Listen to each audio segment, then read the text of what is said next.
Hi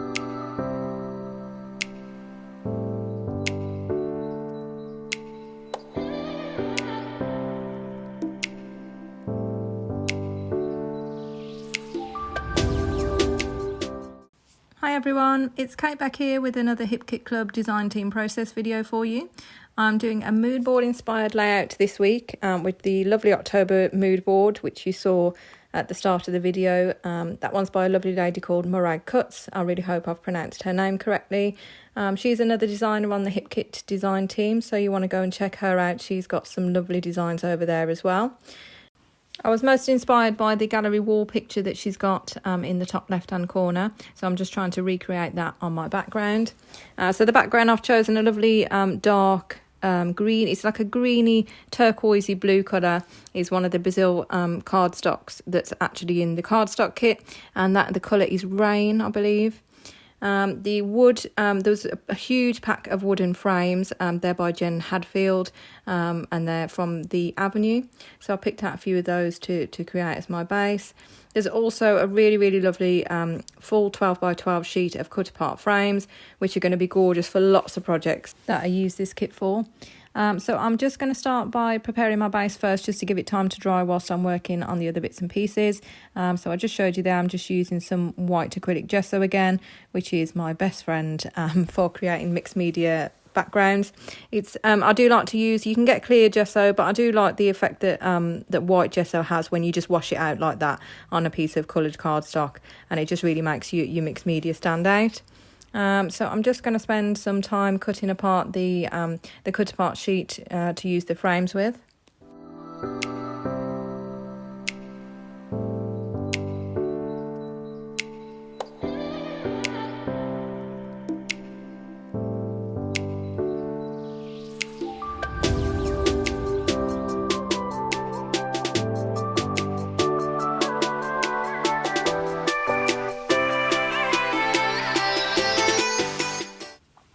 Now that I've finished cutting those apart, what I normally do, especially if I'm waiting for my background just to dry off before I do the mixed media, is I'll just have a play without the background in place, just look through some embellishments and try and get a placement that I'm happy with before I start to stick anything down.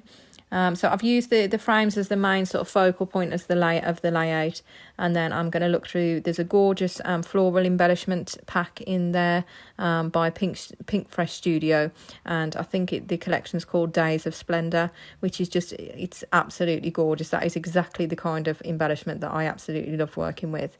So there's a huge pack of those. There's a couple of different packs of different embellishments.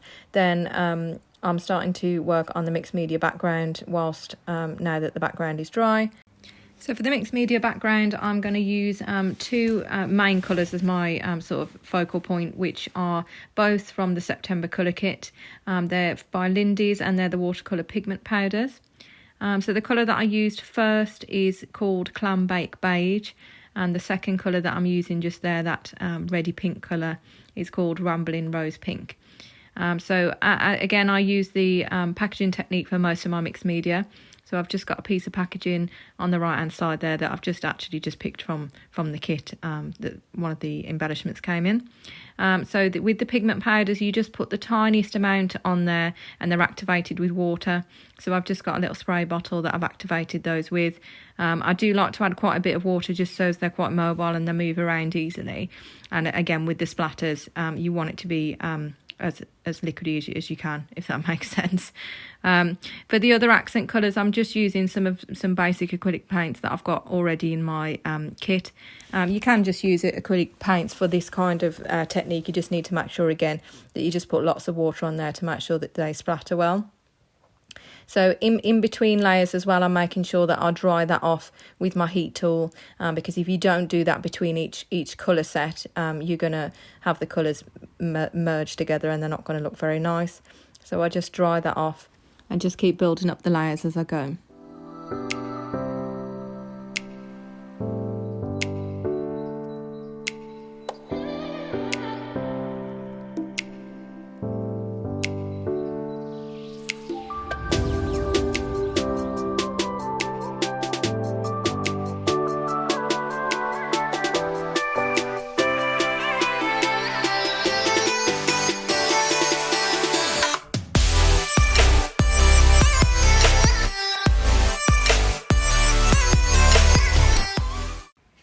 Okay, so now that I've finished all of the mixed media and that's all dry, I'm just going to bring everything back over, put that against the background and just make sure that it all still looks as I want it to.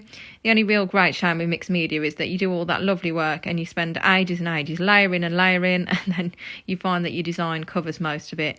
But it doesn't matter. I think it's still worth the effort.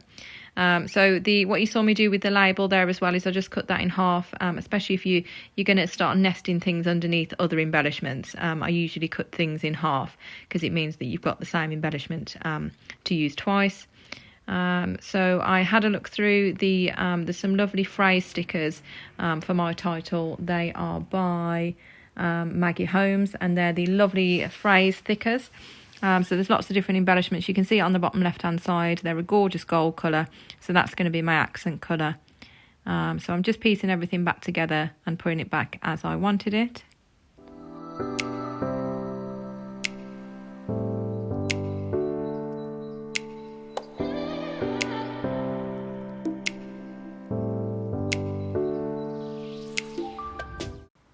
Okay, so I'm happy with where everything is now, so I'm just going to take that all off.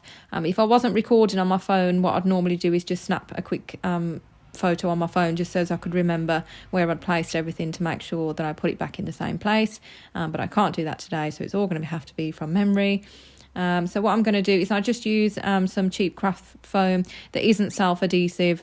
I just stick it myself with some wet glue that I've got in that squeezy bottle. The title, as I said, I'm just popping that down. That's from those lovely phrase stickers. And then some of the flowers, some of them I'll nestle underneath the photo.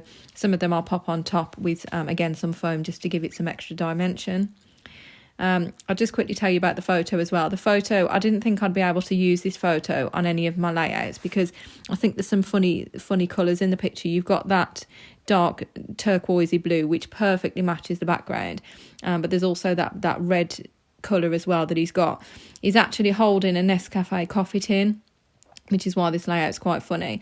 So we were going out in the car one of the days a few weeks ago, and he would not. We gave him an empty coffee tin just to play with, but he absolutely refused to leave the house without taking this Nescafe coffee tin with him. So we had to give in and let him take it with us, and he carried it all around the shops faithfully. So that's what that is. So actually, with the accent colour of some of those flowers there, it works perfect. So I'm really pleased with how this has turned out. So those gorgeous gold leaves as well, they're from the same thickest kit there you can see on the left hand side. So I'm just picking a couple of those out to layer some of the floral details. And I know that I have a son and floral is quite girly, but I do believe that if you like it, then that's all that matters, and you should go with what you like. I've just cut some of the frames in half as well.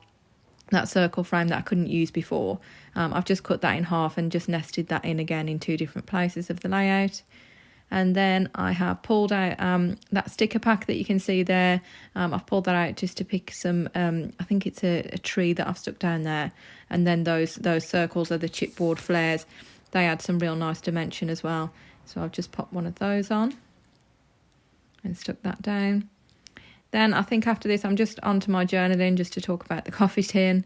And then I think I just do a date stamp, and I've got another, I've got some Nouveau embellishment drops that perfectly match the gold of the thickers that I just pop in a few places as well. And that's pretty much the layout done.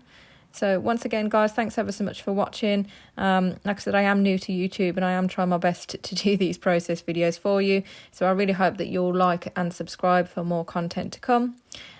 And I would love to hear from you guys if you want to drop a comment in the box below. Thanks for watching.